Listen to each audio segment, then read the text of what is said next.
कसा झाला प्रवास? छान झाला. मुलगी कुठे आहे? मुलीला बोलवा.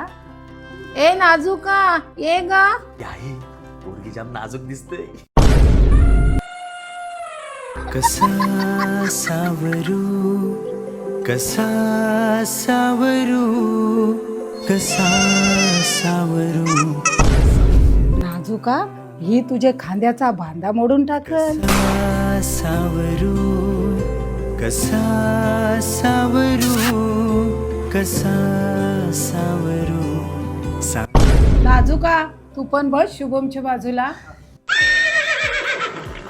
तुम्हाला जर बोलायचं असेल तर बाजूला जाऊन बोलू शकता. ना मी इथे बसून पण बोलू शकतो. तुम्ही विचारा काय विचारायचं असेल तर. तुम्हाला काय आवडतं?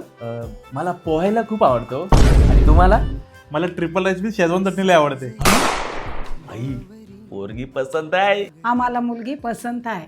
चांदणे बनून तू दारी येशील ना, मनाचा डोहा कोरडा कोरडा ऐकना तू दवाचा थेंब हो.